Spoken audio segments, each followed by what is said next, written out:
All right. Well, why don't we start? Yeah, let's go for it. Jamie Murray, like I said, I really appreciate your time. Yeah, thanks for having me on. You are a portfolio manager at Murray Wealth. What is Murray Wealth? So Murray Wealth is one, Canada has a lot of great sort of independent money managers, and we're striving to be, the next one of those. But right now we're mostly focused on high net worth clients, but looking to expand across all the distribution platforms in Canada. We have two funds, pooled funds that we manage up to about 250 million in AUM. But that number has grown from, I think we're at 70 million 3 years ago. So nice growth over the last 3, 4 years. And yeah, just looking to, as I said, grow into sort of that next great independent money manager, with a goal of reaching 1 billion of AUM in the next, call it five years, and then just seeing where the company goes from there. How'd you get into investing? So as we were sort of talking before the show started, Bruce Murray, my father, started the company in 2015. I joined him in 2017, but he's been on Bay Street, probably since the 1970s, 1980s. One of the sort of the old guys on the street now, who's sort of been through 20 different cycles and seen every market. So, I was exposed to it from a very, very young age. BNN was on the TV, every night. And so even just when you're a 5-year-old kid, you're sort of absorbing that in the background. But, it's always been something I've had a passion for, even in high school, and went to university for business and got right into the industry as soon as I was out of school. So, yeah, sort of learned through osmosis as a youth. But, as you probably know, every day you're learning more and more and realizing how much you don't know.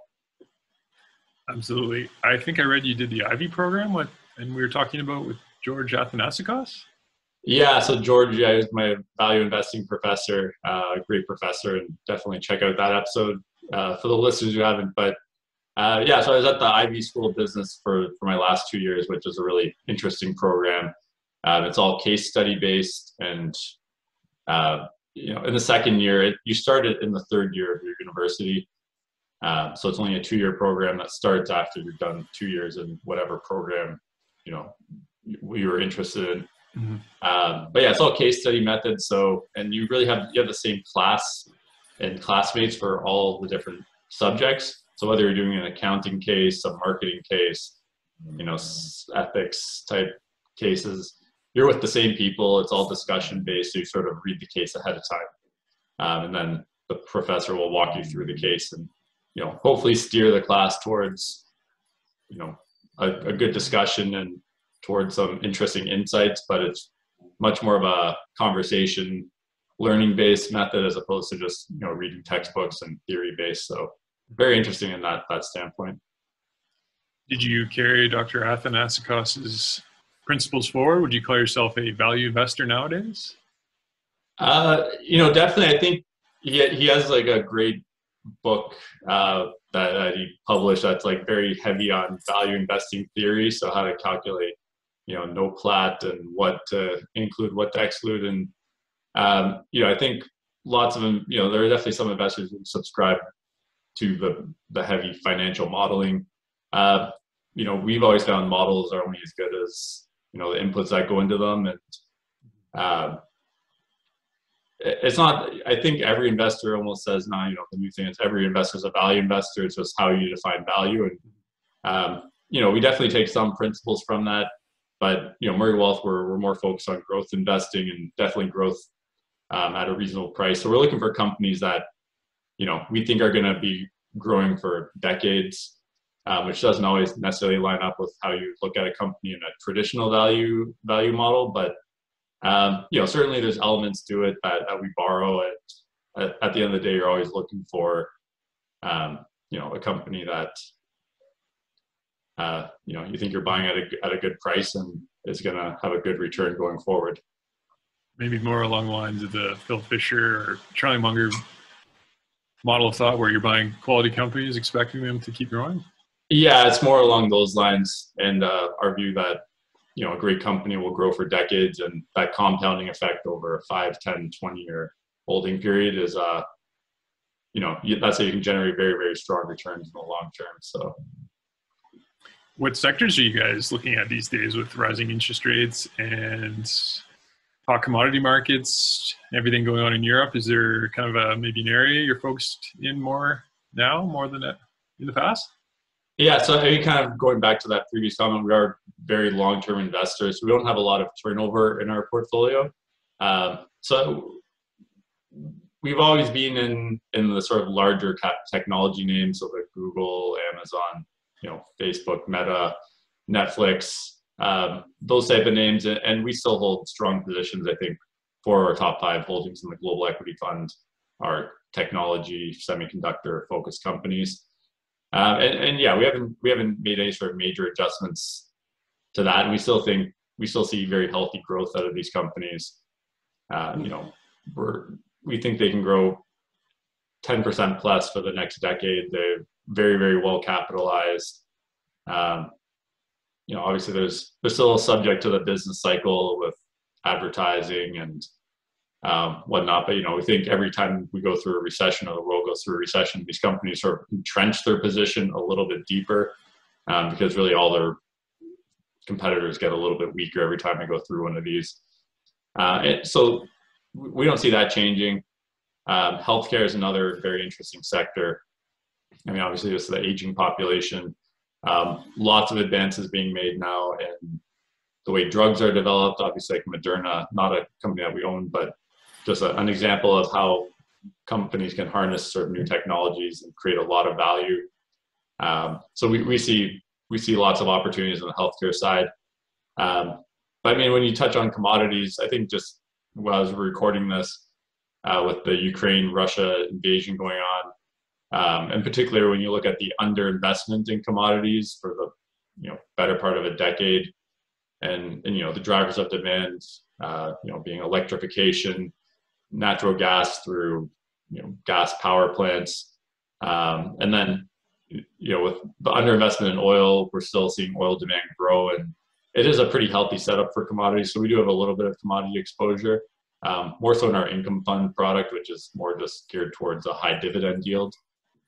But yeah, I mean, I think we're not, I wouldn't say we're commodity investors or we're betting the farm on commodities. We've been burned in the past and on that, and we've seen how, those markets can move very quickly when things look their best. Is always, at the peak, you're always seeing the very best outlook before it can weaken. So that's not what our base is. We think commodities can provide healthy returns, but it's not a focus for us. Do rising interest rates concern you with your tech holdings? I think I read the other day every basis point increase is, whether it's hundreds of millions or tens of millions of dollars of reduction in the valuation of those big tech companies. Does that concern you, or do you guys look at it as a long-term business hold regardless? Yes, we still look at it as a long-term holding, and the valuations across the board especially on the larger cap technology names, are actually fairly undemanding. We think for the growth, the margins, the balance sheet strength. You have like Alphabet, Google trading at, I think it's 23 times forward earnings. That's not much higher than the market. Within a couple of years, you're probably getting back to a market multiple. Obviously, Meta, Facebook still, trading well below a market multiple. But this is still a company that even in the last quarter, in January or February 2022, when the stock kind of got crushed after their earnings, they're still growing the top line, I think, high teens percentage. And, the outlook for the next few years is still consistent growth above 10%. So when you sort of line these companies up on I don't say a quantitative, but when you just look at the numbers, what's the growth rate, what's the earnings growth rate, what's the balance sheet, where's the P ratio, even on a company like Amazon, earnings are growing 40-50% a year. Like they're not too expensive in our book. Certainly there are definitely pockets of technology, and these are the companies that very, very high valuation, or valuing them on a revenue multiple, and there's not really any cash flow to speak of, and the cash flows 5 years down the road, that's where you can see that duration effect of the rising interest rates really affect the valuations. But yeah, it's not a huge concern for us. And the other interesting thing, again, so as we record this, the long-term yield curve has really flattened out right around that sort of 2.5% interest rate, which is still a very, very low yield historically, low interest rate. Mm-hmm. And, unless we see that move up, a 2.5% 30-year long bond still is very supportive of higher multiples than we would have seen in previous cycles in the 80s, 90s, and even the 2000s. Mm-hmm. In terms of interest rates, do you foresee a large number of rate increases coming up, or how do you view that sort of thing? Or is it impossible to tell? Yeah, I mean, the Fed has been pretty transparent, and they're telling you that they're going to raise interest rates. And I mean, as long as we see these inflation readings 5, 6, 7%, I think that's going to be the message. I think we're maybe a little bit different than the consensus is. We're not true believers in that we're in this new inflation paradigm going back to 1970 style inflation. Certainly the war in Ukraine and what's happening as we talked about the commodity markets is very inflationary.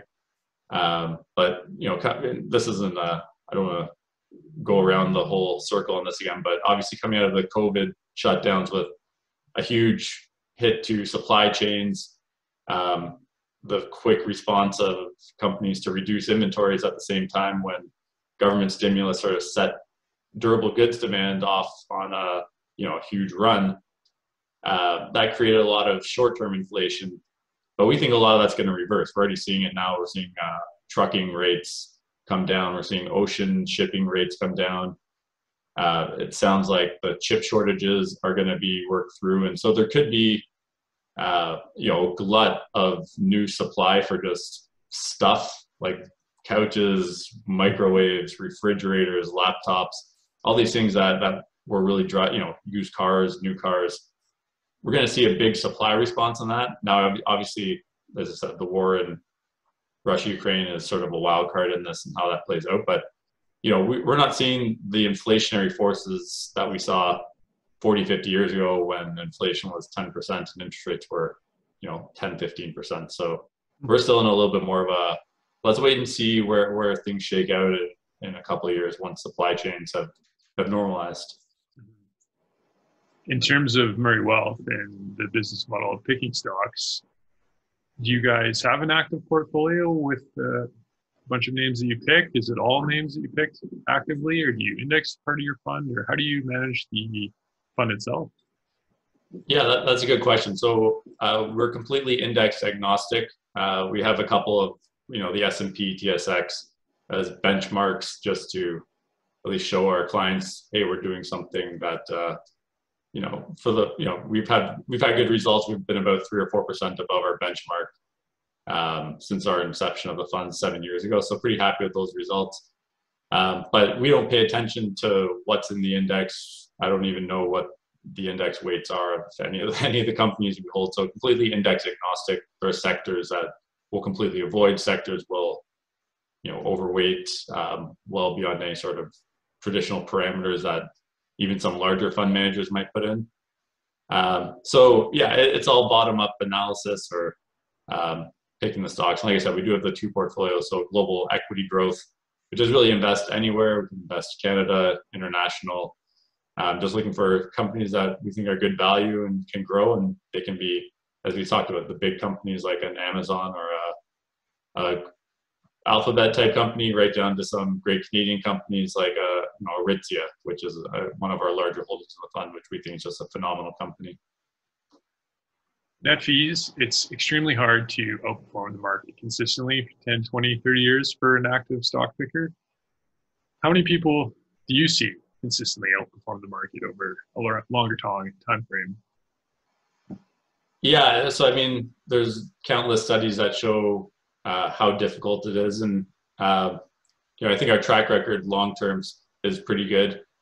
As I said, this current firm, we've only been around for 7 years, so we can really only talk to results in those 7 years. But we beat our benchmark by 3 to 4%. We'll see how that continues to go. I mean, obviously there's questions about, are you using the appropriate benchmark, or if you're investing in more of a US focused strategy with a global benchmark, is it always the right benchmark? But those are active decisions that we're making to, well, we want to invest in the US market, predominantly over a Japan or an Asia, or Europe. So there are decisions in terms of that, but I think as much as it is outperforming, and at the end, our clients do pay us for performance, there's also lots of other factors, I think, why clients want active management. I mean, it does provide some diversification if they have other holdings that are potentially in ETFs or index funds. You're getting that market return from another source. So to get another source of potential alpha is great. There's also just a trust factor that goes into it. Lots of clients just say, hey, I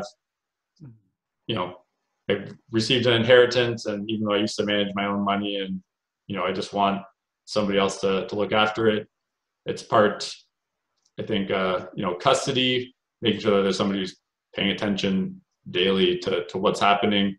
But also, I think a little bit of, I don't know what the psychological term I'm trying to think of, but where it's, I don't want to do this on my own, because if I screw up, I'm going to, feel remorse or feel guilt about that. So at least if I put it in your hands, I have, somebody to hold accountable to, depending how it goes. And if you do really well, I can feel good because, hey, I made a good decision. I picked a good manager. And if you don't do well, I can fire you. And, at least I'll have a way out, and I don't have to feel that personal shame or guilt for making a poor investment.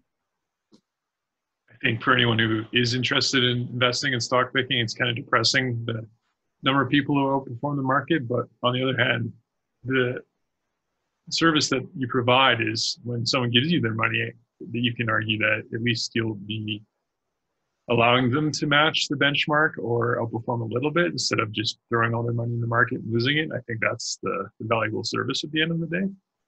Yeah, definitely. And there's a little bit of we call it the personal training of investing, where it's very, we can all go on the internet, find a workout plan and find a nutrition plan. And if you stick to it and you follow it, you'll probably get in good shape.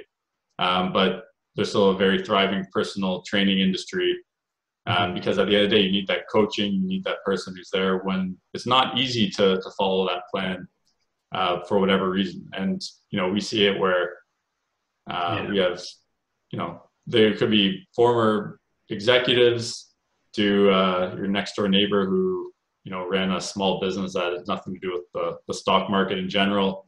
But, when we go through markets like we're going through now, and I mean, the COVID 2020 sell-off, I think, was the last recent example, where middle of March, down 25% in a month, we have clients calling us up saying, oh my gosh, I feel like I should take out all my money or go to cash or even go half cash. And it feels like the right thing to do.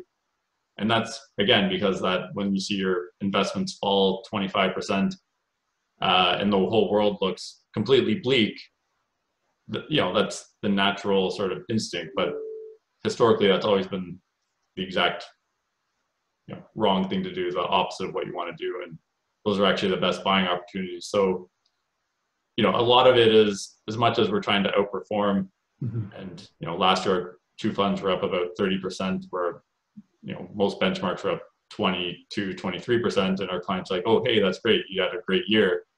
The big value comes from not making those big mistakes, I think, where, oh, we're down 15%, let's go all the cash. And then you miss that 15, 20% rebound over the subsequent, whether it's 1 month or 1 year. That's where I think active managers, especially when you're dealing with individual clients, that's where you can really shine through and really add the value that they're paying you for. I think, what is the stat? A 50% loss requires 100% gain just to get back to par. So, like you're saying, the value is really that steady hand, maybe not selling at the wrong time and maybe buying at the right time, it sounds like. Yeah, exactly. And I mean, part of that goes in why I think what's helped us outperform is it's also having a very disciplined approach to investing. And so not just how we pick stocks, but even our portfolio management process. You know, we're very disciplined in rebalancing into underperforming names and, you know, trimming our winners, which it comes down to philosophy. Like some investors will say, don't sell your winners, sell your losers right away. You know, depending, again, it's how disciplined you are, these strategies probably work. But our approach is we like this company long term. It's 20% cheaper this week than it was last week, and this one's 20% more expensive. Mm-hmm. It seems natural that if our views haven't shifted dramatically, that we should probably sell this one and, you know, buy the underperforming name. And that's helped us, especially when we go through these money markets. You know, some of our worst holdings year to date in 2022, we rebalanced into in early mid-March 2022. And, you know, that trade itself is up 30-40%. So even though the position is still underperformed for the year, it's like you're adding the additional capital decisions that you're making are generating high rates of return. And you know, investing's all about, you know, having the high slugging percentage where you make those couple of trades that really, you know, come back full circle, and those are usually the toughest ones to make. As an investor, how do you spend your days? Is it reading books all day long like Warren Buffett does, or in the case, I think it's Naval Ravikant says the best investors read and go for walks all day, or do you crunch numbers and spreadsheets, or do you have meetings? How do you spend your time? Yeah, I mean, I think a lot of it is just reading, getting to know companies. That's really the biggest thing, especially where I'm at in my career. I mean, and that's where, you know, Bruce, my father's CEO, he just knows every sector. He's met management teams from across the board, technology, mining, energy, healthcare. He's been on mine tours in South America. He's visited, you know, plants in China. It's just building sort of that comfort with different companies in different sectors. And so, I mean, as I started on the energy patch, and so I have a pretty good, you know, base knowledge of especially the Canadian energy sector, Canadian, North American. And, you know, even now, 10, 15 years later, after I started in that sector, I still have a pretty good feel for these companies. And so when we get into a market like where it's like, oh, wow, we should probably add some energy exposure, you're not really starting from, you know, square one, even though you haven't maybe looked at an energy name in 2 years. It's kind of like, okay, well, I know Canadian natural resources and Whitecap are, you know, strong operators, strong, you know, good through the cycle, conservative management teams, disciplined, you know, Tourmaline, again, another sort of just very high quality name. But then you can also, you know, even down to the companies like Crescent Point, still knowing that whole history of how that company's progressed and how it's gotten to where it is today, where it has been in the past. It just lets you it gives you that sort of extra quick step to make decisions confidently. You know, whereas if you had never looked at an energy name and then you're trying to get in the sector, it'd obviously be very, very daunting task. So a lot of my days is just spent trying to get to know as many companies as we can. And, you know, the more companies you look at, that's when you really, sometimes you do see, I don't want to say investing's easy, but sometimes you find that company where you're, you know, whether it's underfollowed or maybe, you know, the stock's down 40-50% and the existing shareholders are kind of just fed up with it, but you're coming at it with a fresh perspective. That's where you can kind of pick up on some things that maybe other people aren't looking at or noticing. And so some investments turn out to be easy, but it's all the work that goes into it that where you finally find that one, you're like, oh wow, this makes sense. How important do you think the psychological aspect of investing is? For instance, patience, or not listening to your fears, buying when things are down, waiting for that correct investment? Is that how much does that play into your? Yeah, the psychological part is a huge aspect to it, and I mean, I think getting to understanding the investor psychology, and not just your own, but even what, you know, sort of other investors, and that's what Twitter is great for, is sort of getting that collective investor psychology. Whereas, what's the consensus narrative around the market, around companies? Because that paired with your own sort of understanding of how you're feeling. Again, it goes back to knowing the companies, knowing that There may be a short-term risk that's affecting a company, but if you have a good feel for that company, a good understanding of their business model, how it works, you think the company is going in not 1 year, but 3, 4, 5 years, it's a lot easier to sort of push out the noise and those doubts that start to chip away, when you go through the tougher markets. So investing is obviously easy when your stock goes up 20%. It's like, oh wow, I'm so smart. This is so easy. It's good.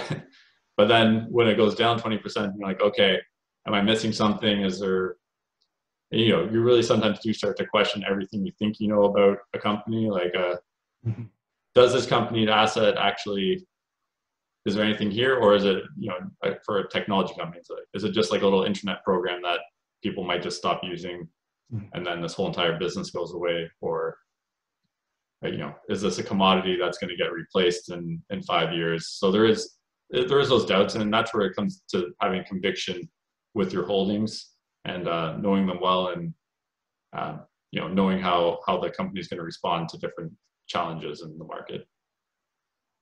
Your dad would be maybe an example of someone who's really improved there or has good psychological investing techniques, patience, maybe independent thinking, a lot of those things that a good investor needs. How does he work on that? How does he improve that skill? And what would the advice from him to you be? What's some of the best advice he's given you? So he's probably one of the most optimistic people you'll meet, especially when it comes to markets and investing. And I think that's what his biggest advice is that, being, obviously you want to make rational decisions and you can't just be a cheerleader, but his is, things typically work out. And when you start to focus on all those negatives, there's a war going on, there's inflation, there's interest rates are going up. For sure that can affect the short term, but companies have an amazing ability to create shareholder value. When you look back at how stock markets have progressed over time, especially North American stock markets, they've done tremendously well, and that's really comes down to the entrepreneurship you see at the company level. And his biggest advice is just be optimistic. Buy good companies that you think are going to grow for a long time, and just try to block out, all the negativity that you have coming at you from CNBC, from, websites like Zero Hedge, where it always seems like the sky's falling, because there always are little problems and there are real problems, but, at the end of the day, a lot of those don't affect the long-term growth and value of companies. Murray Wealth itself is an entrepreneurial venture. Active stock management is probably your number one business model, but in terms of business, how does Murray Wealth position itself to make money? Yeah, so just on the first point about entrepreneurship, Bruce is 71 years old now. He started the company when he was 65, when he technically retired from Sun Life after his previous company was bought. So yeah, it is really a passion, and it's something, Bruce, I can speak for him. He'll do it till he's hopefully Warren Buffett and Charlie Munger's age. So he's, if he's doing it if he's alive for 20 more years, he'll be investing for 20 more years. So it really is a passion at the outset, and a business second. And I think our clients see that. I think our clients like to invest with a management team and a portfolio management team that has been through, lots of cycles. All of our, personal money is invested into the same funds, so we're invested alongside of our clients. There's no, we're not making decisions with other people's money that we wouldn't make with our own. And it really just comes down to, again, that trust factor. And even, lots of our clients, it's all through personal networks. And then you get friends of friends as your friends come on board and can talk well about you to some of their other friends. So that's the main way we've grown. And then in terms of making money, the asset management business is a great one when you can grow and you can leverage, more clients onto the same platform. So, as we talked about, we had 70 million of AUM 3-4 years ago. We're up to 250 million now, and we've hired some extra staff. We've all taken slight pay raises because we were paying ourselves almost nothing at the outset. But overall, all that revenue is coming on top of our current platform, and we're kind of now using that to fuel the next stage of growth. So looking at some new opportunities, but we've always believed in just good quality products. So having good performance. We don't think our fees are out of line with what clients would find anywhere else, even on some discount brokerages. We start at 1% and they step down from there. So we think pretty fair for active asset management. And it's just been, like I said, it's just been a slow, steady march higher, and we've got plans to just keep it going. When you, or I guess your dad, started wealth management company, maybe it was the one before, how did he start the business? Was it kind of just raising money from family and friends, or how does that kind of business start? Yeah, and I think for both of us, it's been a big learning curve, because in both of our previous careers, we were really just focused on the investment only side. So even when he was at McLean Button, he was on, it was a 100-person company at its largest point. He's not dealing with the administrative, the auditors, accountants, the back office. But when I joined in 2017, I was the employee number 4, and I think he probably spends 50-60% of his day is looking to raise money, dealing with firm-wide, I don't say problems, but firm-wide issues that come up, just in the normal course of business, and maybe 30 to 40% is actually working on investing in portfolio management. And I'm probably a similar mix where 40 to 50% of our time is spent growing the firm from the business side and making business decisions, as opposed to looking at the portfolio. So I think that's been probably the biggest learning curve for both of us. Is there's a lot that goes into the financial services businesses. You're getting a lesson in entrepreneurship as much as you are in and at the end of the day, it's all about trying to make, like we talked about, how it can be a very scalable businesses.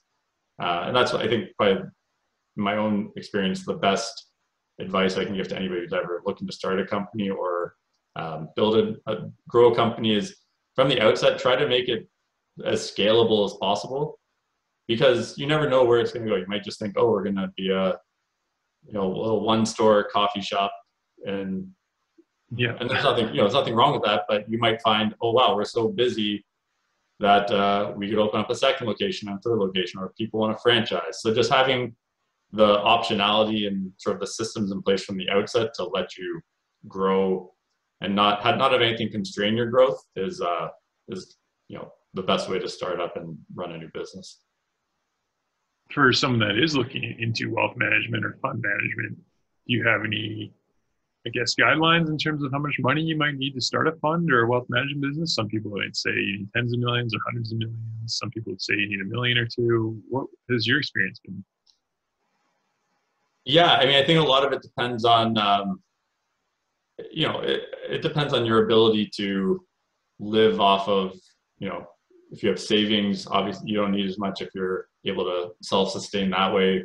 If you're going to require income from it, then, even at a $5 million AUM, if you're charging 1.5% or something, it's only, I'm doing mental math, but $50,000, $75,000 in annual revenue. So if you're looking to take a salary, then on top of other costs, It's tough. It's tough. I think in the US, it's probably a little bit easier. I think there's some better platforms to do it, but in Canada, most of the platforms that you use as sort of your back end. So we use National Bank to actually open the accounts and administer the accounts. You're paying them. You have service agreements with them. You have service agreements with other software vendors. So I think to try and start it without less than 10, 15, 20 at sort of the outset, it'd be pretty lean.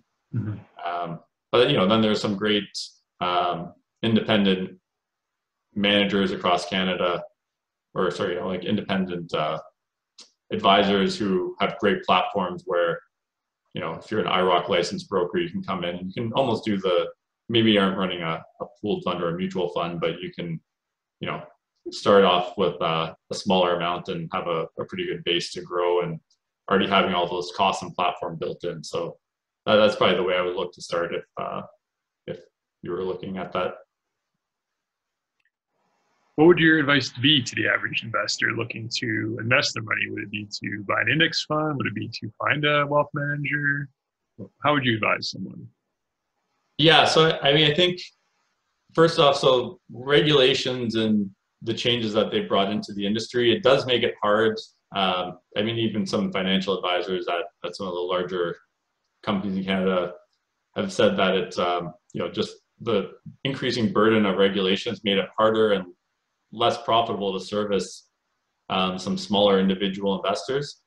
So I think it really depends on the amount. I think if you're looking at something, call it 500 to a million, it doesn't hurt to go get whether it's through an independent money manager or even just a financial advisor, because there's beyond just the performance you get in the market, there's lots of other we'll say net worth value creating suggestions. Like we have lots of clients who have kids who've never opened up an RESP, which is almost free money, whether or not they go to university for you or for the parent.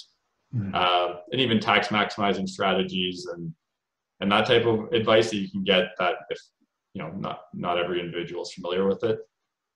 So I think that is probably a level where you'll probably find some value that at least is going to cover any sort of extra expenses that you're finding you're incurring. But yeah, if you're just starting out or you had no idea, I think Wealthsimple is a great platform. I know a lot of the banks have similar platforms to that, where buy an index fund, set up an automatic investment. Dollar cost averaging, I think, is probably an investor's best friend, especially in these markets that we're in now, where there is a lot of uncertainty. And yeah, it really just comes down to having a plan, having a process, and sticking to it, no matter what. So I think that's the most important part, is have a plan and then follow it. Did you get to meet Warren Buffett when you were in Dr. Athanasakos' class? No, I didn't. I was actually, I saw when you asked me that on Twitter, I was trying to rack my brain what stock we even pitched, because it was 15, 20 years ago. And all I remember is that the stock we picked in the subsequent couple of years had a pretty good run.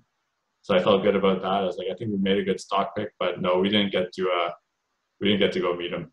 It would have been fun though. I think I've always thought that was incredible. I mean, what are the odds that your class gets to go down and meet him? And not many people get to do that. No, I mean, if you do, you're paying $5 million for a lunch with him or something like that. So yeah, I actually had a guy on the podcast who did that. Oh wow, yeah, Guy Spear. Awesome. Yeah. Yeah, I mean, I was a strong student, but I probably wasn't the meet Warren Buffett top of the class student. So yeah. You're also an entrepreneur. You have a fitness studio, I believe you were mentioned earlier. Is that focused in your business career as well, or maybe touch on that a little bit? Yeah, so I live in Winnipeg, and I have a indoor cycling studio that opened in 2016. And so, I mean, that's been a challenge, obviously, with the COVID lockdowns. We've been closed for a couple of years, and even just there's so much churn in that business already when you can't be open and find new clients. A lot of your clients just have churned off over the couple of years. So the reopening's been tough. But yeah, I mean, that was a focus prior to when I started at Murray Wealth. That's what I was doing. In addition to work, I was working at Investors Group at the head office out here as well. So kind of Investors Group 9 to 5, and then at the fitness studio evenings and weekends. So it was a pretty busy time. But yeah, now that I've been working at Murray Wealth, and this takes up more than a work week worth of work every 7 days. I've got a new manager in there, but that kind of goes back to when I learned about, scalability of a business. I was like, oh, I'll just open up this one little studio and it'll be great. But then, we were actually fairly early in sort of a boutique fitness market. And I think if we had made it a little bit more of a platform where we could have opened up, even if somebody else provided the capital to open up like a second location, and we just provide, you know, the brand name, the training, the manuals, bring them in on your software, you know, bring them into your accounting. You know, there would have been some opportunities for a lot of growth, and a couple of other, you know, fitness studios in Canada did that, and now have locations in 7 or 8 cities across Canada. And that's sort of the one regret that I have from starting up the business, was that we didn't make it so you could grow it very quickly and easily. I think I read somewhere Warren Buffett said good investors make good business owners and vice versa. How educational do you think being an entrepreneur is towards your investing skills? Yeah, it definitely is an eye-opener.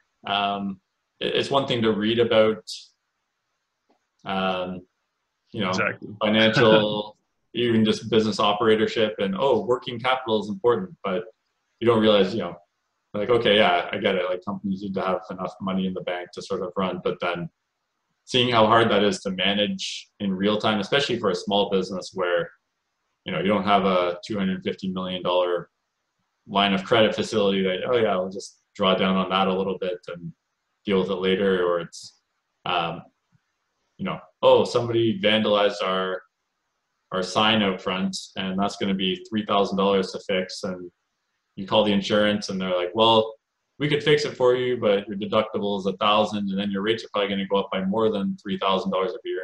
Okay, so what's the point of insurance if it's just going to cost me more no matter what happens? But so there's like the lessons like that, and you really kind of see how difficult the business operatorship is, the amount of hidden taxes, hidden charges that you know, every business in your, even just the local businesses, it gives you new appreciation for what you know, the restaurant down the street and what the coffee shop around the corner are all going through. And I think it does give you a better perspective on that. But so a little bit more humanity towards small businesses, but you also then realize the companies like Starbucks and McDonald's, why they're able to grow and expand, because that scale that they have just gives them a huge advantage over smaller companies. So yeah, lots of learnings, lots of insights, and it's been a very, as you said, with the COVID lockdowns especially, it's been a very volatile business for the last few years, but definitely a great learning experience and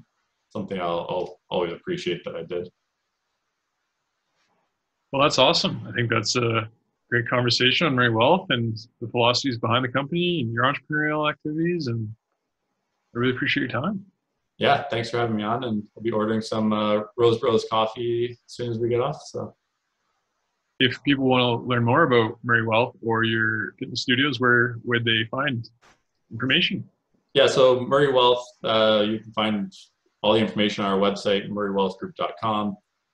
We do have an email distribution list. We send out market updates, research reports, fund updates. So we're very transparent with all of our marketing material and provide ready access to that. You can also follow me on Twitter at MWG_Jamie. And if you're in Winnipeg and you want to come in for a spin, we have a fitness studio here called Riot Cycle Club that you can check out. Awesome. Well, we can wrap it up there. Okay. Thanks a lot, Trevor. And thanks for having me on.